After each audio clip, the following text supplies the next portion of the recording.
Uniclac. Olá, tudo bem? Sou a professora Sandra Denise. Nós vamos estar falando um pouquinho sobre políticas públicas de saúde no Brasil para o curso técnico de enfermagem da instituição LAC para concursos. E hoje, para começar a entender um pouco o nosso sistema de saúde, nós vamos ver então como que funciona a origem de como surgiu toda essa questão da nossa saúde pública para chegar até nos dias de hoje, que é o que nós chamamos de SUS, que é o que nós temos disponível para a população. Então, vamos lá?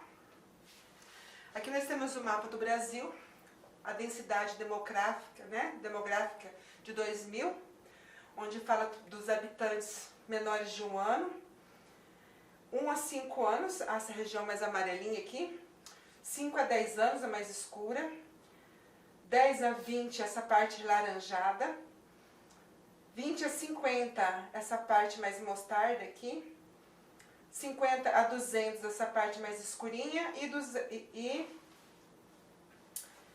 50 a 200, né? Habitantes por quilômetros quadrados. Então, essa é a nossa região do nosso mapa do Brasil. Nós temos uma taxa de mortalidade infantil nos nossos estados, que equivale a 10,1%, 12,1%, essa região é 14%, e essa região mais escura aqui, que está a região da Bahia, parte aqui do Acre, enfim, 16,1%. Essa é a realidade hoje. Em cima dessas realidades que são realizadas aí as políticas públicas de saúde. Então, como que surgiu essa questão de políticas públicas, né? Nós temos o federalismo brasileiro. Então, o Brasil ele se organiza em um sistema político federativo, constituído por 3 esferas. Nós temos 3 esferas que comandam todo esse sistema aqui no Brasil. A União, que é federal, os estados e os municípios. Então, é tripartite. Todas consideradas pela Constituição da República de 1988. Marquem bem, todas consideradas pela Constituição Pública de 1988. Como antes, com autonomia administrativa e sem vinculação hierárquica.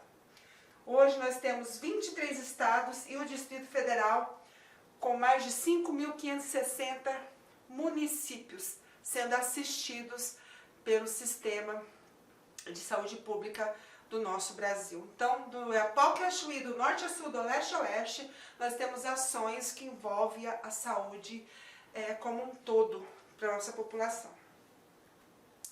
Antecedentes do SUS. Então, antes da criação do Sistema Único de Saúde, o SUS, o Ministério da Saúde, com o apoio dos estados e municípios, desenvolvia quase que exclusivamente ações de promoção da saúde e prevenção de doenças, com destaque para as campanhas de vacinação e controle das endemias.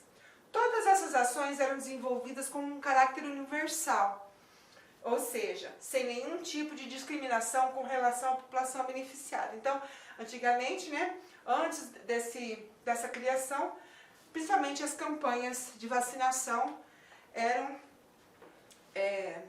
para todos, um caráter universal. Na área da assistência à saúde, o Ministério da Saúde atuava apenas por meio de alguns poucos hospitais especializados, não era abrangido como nos dias de hoje. Nas áreas de psiquiatria e tuberculose, além de ações da Fundação de Serviços Especiais de Saúde Pública, em algumas regiões específicas, com destaque ao interior do Norte e do Nordeste. Essa ação também chamava de assistência médica hospitalar. Era prestada a parcela da população definida como indigente por alguns municípios e estados e principalmente por instituição de caráter filantrópicos. Essa população não tinha nenhum direito à assistência que recebia e era na condição de um favor, de uma caridade. Então nós tínhamos ali as Santa Casas, os hospitais filantrópicos, que era mais por uma ação de caridade mesmo do que uma assistência por parte do governo. A grande atuação do poder público nessa área se dava através do Instituto Nacional de Previdência Social. Quem não se lembra do INPS, né? depois passou a ser denominado como Instituto Nacional de Assistência Médica e Previdenciária Social, que era o INAMPS, autarquia do Ministério da Previdência e Assistência Social. Então ele foi evoluindo daquela situação de antes. Hoje nós já temos o INPS e o INAMPS, que era uma associação aí, nacional médica. O INPS foi o resultado da fusão dos institutos de aposentadorias e pensões, denominados de IAPS, que diferentes categorias profissionais organizadas como bancários, comerciais, industriais, dentre outros, que posteriormente foi desdobrado em Instituto de Administração da Previdência Social, que é o IAPAS, que é o Instituto Nacional de Previdência Social, INPS, e Instituto Nacional de Assistência Médica de Previdência Social, que é o INAMPS. Então, essa assistência à saúde desenvolvida pelo INAMPS beneficiava apenas os trabalhadores da economia formal com uma carteira assinada. Então, eu só era beneficiada se eu trabalhasse numa dessas empresas, então eu teria uma carteira para mim ter acesso aos cuidados de saúde. E seus dependentes não tinham o caráter universal, que passa a ser um dos principais um dos princípios fundamentais do SUS. Então, naquela época, quem tinha o INAMPS, que era quem trabalhava e seus familiares, tinha acesso. Quem não tinha esse mecanismo, não tinha acesso à saúde, a não ser particular. Mas com a crise de financiamento dessa previdência, que começa a se manifestar na década de 70, o INAMPS adota várias providências para racionalizar suas despesas, que começa na década de 80, a comprar serviços de setores públicos, que são redes de unidades de secretarias estaduais, municipais de saúde, inicialmente por meio de convênios. Então, a partir dessa data, eles começaram a introduzir o sistema SUS através de convênios. A assistência à saúde prestada pela rede pública, apesar de financiamento do INAMPS, apenas para os beneficiários, preservou seu caráter de universalidade da clientela. Então já começou a ter um olhar para que mais pessoas pudessem ter esse acesso à saúde. No final dos anos 80, o INAMPS adotou uma série de medidas que se aproximavam ainda mais de uma cobertura universal dessa clientela, dentre as quais se destaca o fim da exigência da carteira de segurado do INAMPS. Lembra que antes da década de 70 só tinha acesso quem tinha essa carteira? Pois bem, passando a década de 80, isso já estava sendo derrubado. Por quê? Para que os atendimentos dos hospitais próprios e conveniados da rede pública, esse processo culminou com a instituição de sistema unificado e descentralizado da saúde, que é o SUDS, uma implementação por meio da celebração de convênios entre o INAMPS e os governos estaduais. Então mudou-se já a estratégia de saúde, com essa descentralização, unindo então o INAMPS com os convênios que estavam dispostos aí pelo governo e pelos municípios. E assim podemos verificar que começava a se construir no Brasil um sistema de saúde com tendência a uma abertura universal. Então começou-se a pensar numa forma de ser universal, para que todos pudessem ter acesso. Mesmo antes da aprovação da Lei 8.080, que é um dos nortes do SUS, que regulariza todo o sistema, também conhecida como a Lei Orgânica da Saúde, que institui o SUS, isso foi motivado, por um lado, pelas crescentes crises do financiamento e do modelo de assistência médica de previdência social. Então, esse novo modelo que eles instituíram teve uma queda, por uma crise de financiamento, onde começou-se a pensar, então, através dessa lei aqui, 8.080, as regras que norteiam o nosso SUS. Então, teve um movimento da reforma sanitária, no contexto de democratização do país. Depois desse movimento da reforma sanitária, então existiu-se os primeiros conceitos que nós vamos ver agora.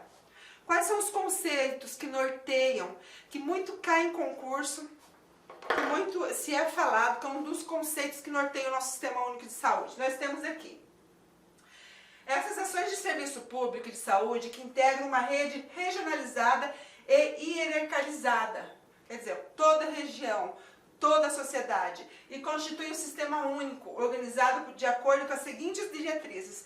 Então, essas três principais diretrizes do SUS, que é a descentralização, com direção única em cada esfera do governo. Como assim? Tem a parte do município, que é onde mais as pessoas batem a porta, né? Porque é ali que eles querem o atendimento. Tem a parte do estado, lembra que eu falei que é tripartite? Então, e tem a parte do federal, que vem da parte lá de Brasília. Então, cada setor da saúde era dividido por esferas. Primária, questão de atendimento à prevenção de saúde, é obrigação do município. Secundária é o estado, e terciária, que são as altas complexidades, são destinadas então por convênios financeiros do órgão federal. Então, descentralizou, cada um ficou com a sua fatia dessa pizza, município, estado e parte de federação.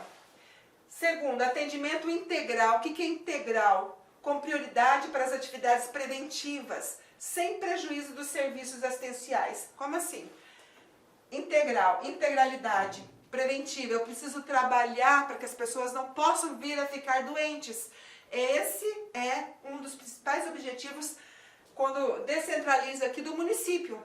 É ali que ele tem que trabalhar na atenção básica, que ele tem que trabalhar a pressão arterial dele, trabalhar a parte de sanitário, trabalhar a questão das diabetes e outras doenças, conseguir fazer com que tenha uma boa cobertura de vacina. Para quê? Para que as pessoas não venham ficar doentes, porque é prevenção. Mas também pensou-se nas assistenciais, porque às vezes a preventiva não é somente o governo que é obrigado, a pessoa também, por exemplo, ela faz campanha para parar de fumar, mas a pessoa não quer parar de fumar, é um dos exemplos. Então ela vai ficar doente, ela vai para assistencial, depois ela vai para uma terciária, um hospital do câncer, enfim. Tá? Então, a descentralização, integralidade e participação da comunidade. Então, esse conceito do SUS é interessante, porque com a participação da comunidade se faz políticas voltadas às melhores exigências e o que a gente precisa para melhorar os quadros de saúde. É nessa participação da comunidade que entra os conselhos, tanto o conselho municipal como o regional e o conselho que vai para Brasília, e onde são deliberadas as ações voltadas para cada realidade de cada município. Então, não vamos esquecer que o conceito do SUS é descentralizado, cada um ficou com a sua responsabilidade, é integral tanto na prevenção como na assistência ao paciente já enfermo, e também a participação aí da comunidade, está lá no artigo 198 da Constituição Federal de 1988. Então não vamos esquecer, conceito, descentralização, integralidade e participação da comunidade. Sobre a Lei 8080, tão falada a Lei 8080 que cai muito em concurso. Que lei é essa? É a lei que rege o novo sistema ali do SUS, né? Foi essa lei que instituiu o Sistema Único de Saúde, com um comando único de cada esfera. Quer dizer, o governo tem o seu comando, o município tem o seu comando e a parte federal tem o seu comando. E definiu o Ministério da Saúde como gestor do âmbito da União. E o Ministério da Saúde, então, ele é o gestor de tudo. Ele é o gestor do Estado e gestor do município. A lei, no seu capítulo sobre os princípios, ela rege dos princípios e diretrizes. No artigo 7º, estabelece que os princípios do SUS universalidade, com acesso aos serviços de saúde em todos os níveis de assistência. Todos, tá? Dividindo, sim, entre o município com a sua parte de prevenção, o Estado com a especializada e a federação com a parte terceirizada. Então, nós temos aqui, chegamos no SUS, na realidade nossa hoje. O SUS é um dos maiores sistemas públicos de saúde do mundo. A gente reclama do SUS, sim, mas ele é organizado. E às vezes a demanda nossa é maior do que a oferta. Mas até mesmo a pasta de dente que a gente usa em casa, lá está a intervenção do SUS. Como assim? Sendo a vigilância que controla, toda a questão do nosso alimento, do nosso produto de higiene, enfim, tudo tem ação do SUS, tá? Então, o SUS é um dos maiores sistemas públicos do mundo. O mundo não tem um sistema igual esse do Brasil. Sendo o único a garantir assistência integral e completamente gratuita para a totalidade da população. Olha como evoluímos. Lá atrás, não era só aqueles que tinham um emprego e seus familiares, depois os convênios, nós já evoluímos.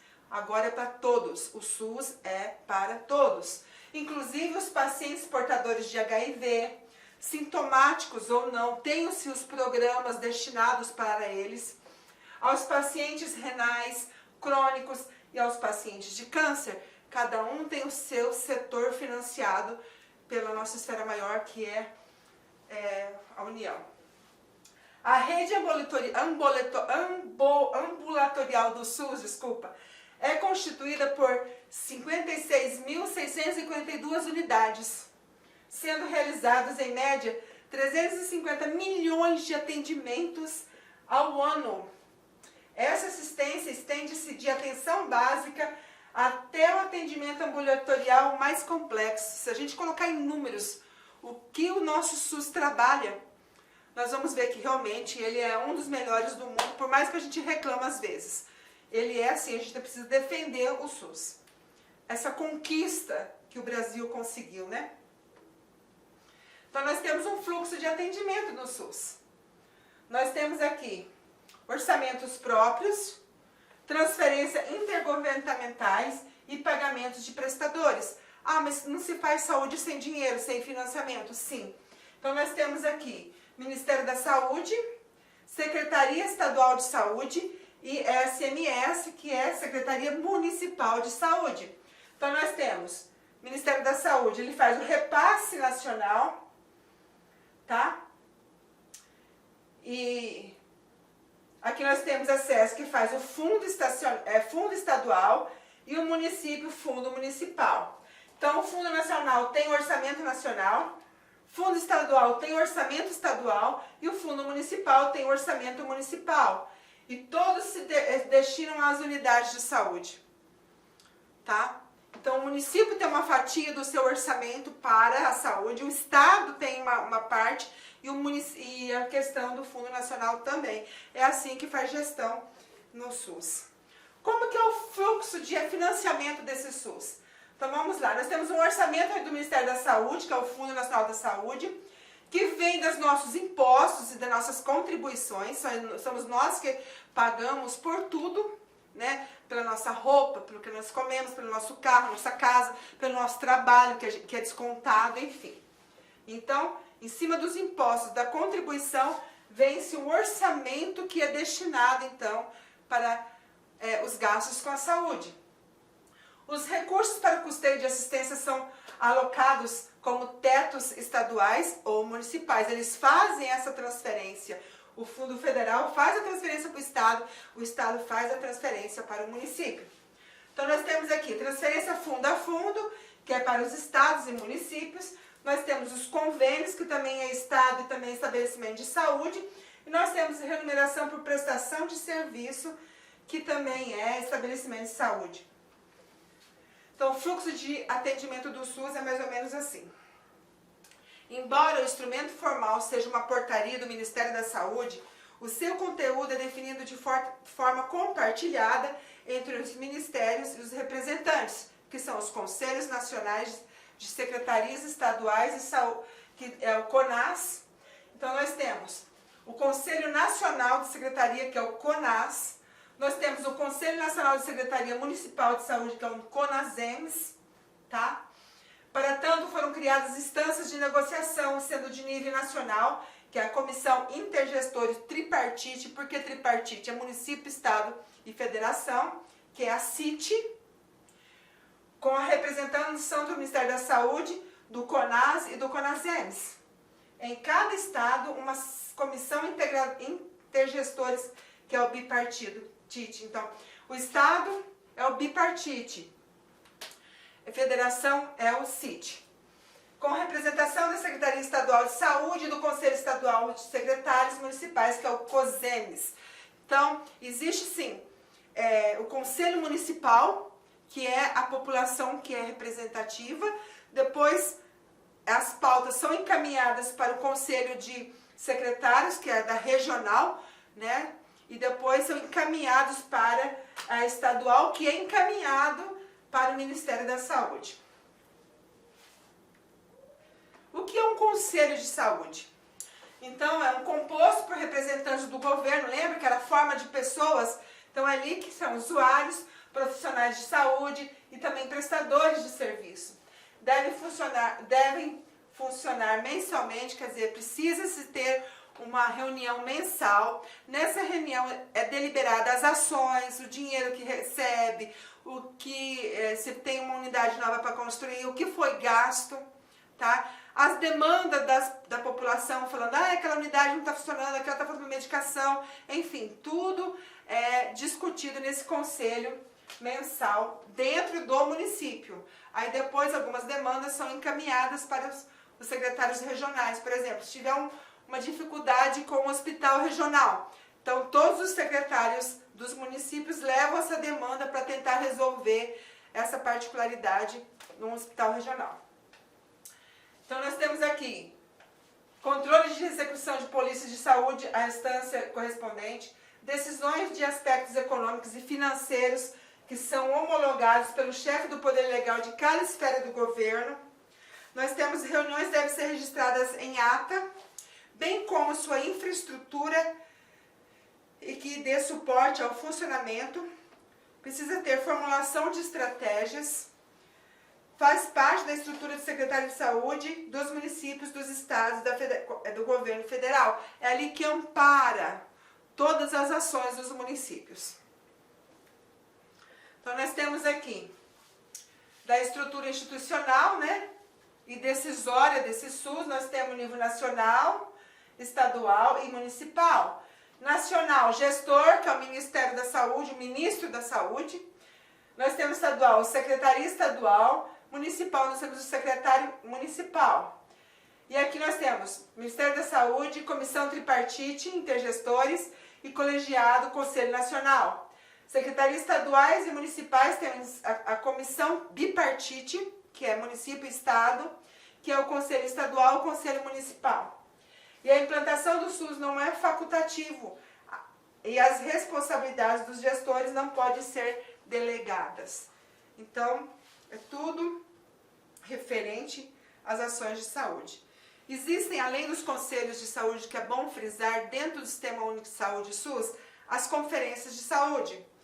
Elas são realizadas por município, estado, governo federal, acontece de 4 em 4 anos.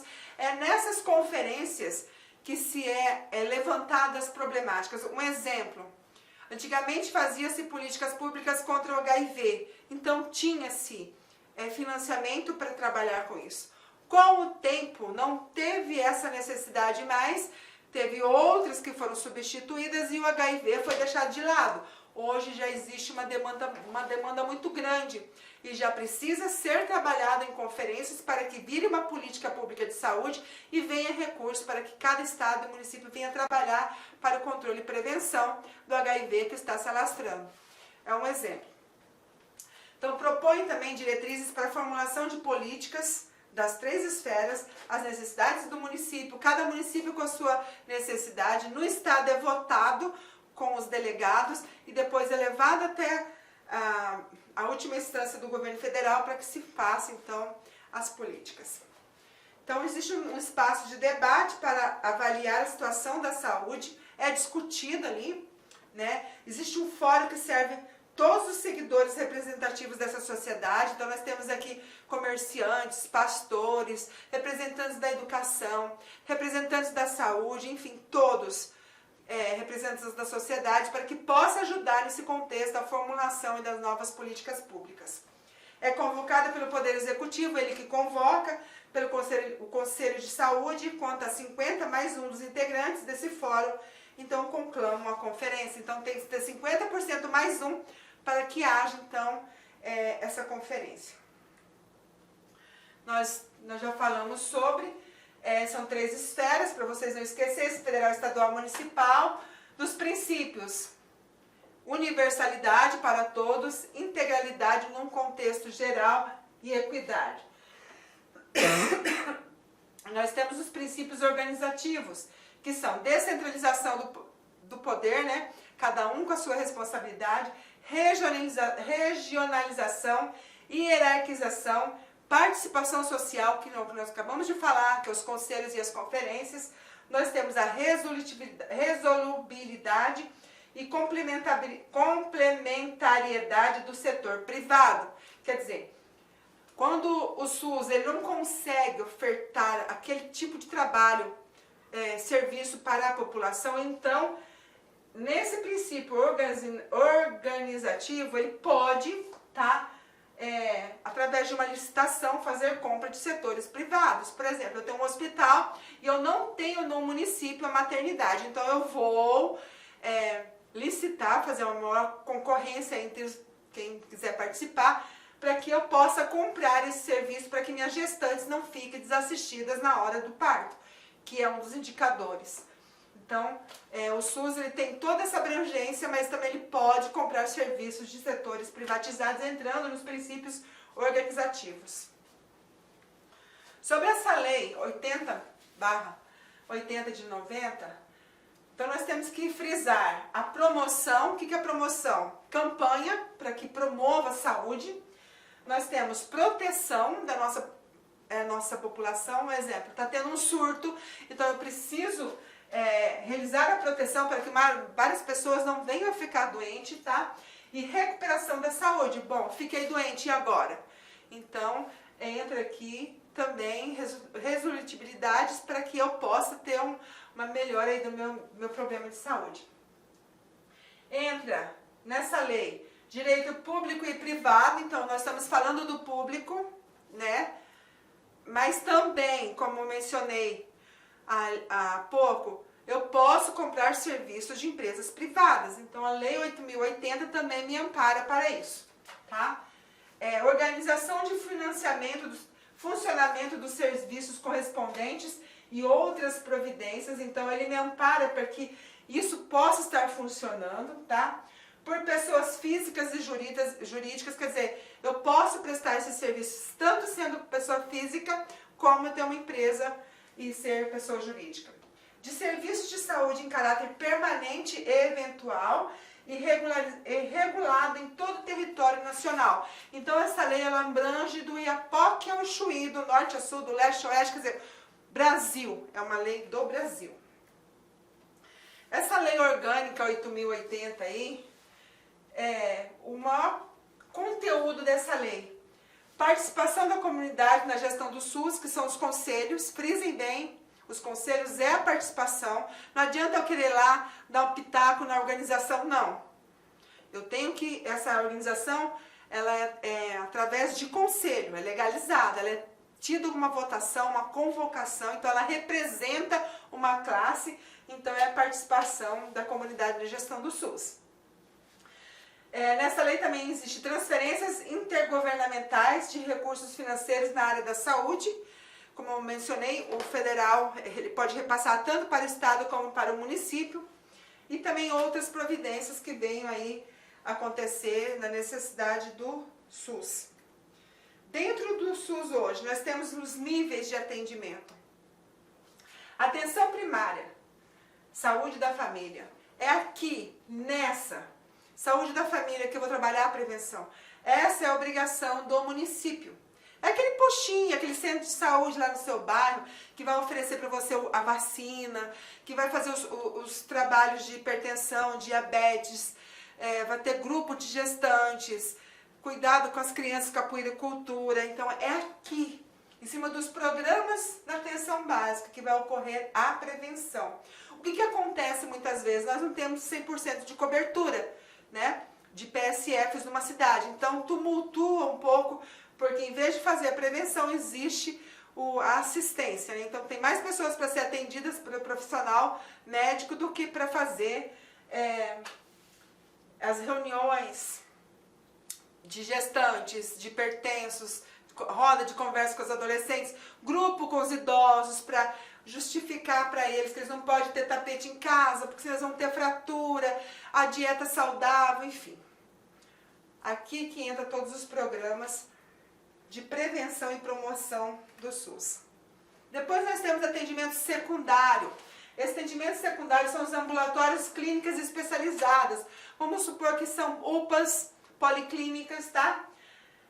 É onde são referenciadas, onde o postinho, o paciente chega, ele referencia para as UPAs e policlínicas. E depois nós temos a região, a atenção terciária, que são os hospitais de alto risco, tá? Quando não consegue realizar o atendimento na policlínica, ele é então referenciado ou para o Hospital do Câncer, ou para o setor de politraumatizado, um PA, enfim. É um hospital terciário, que é de alta complexidade.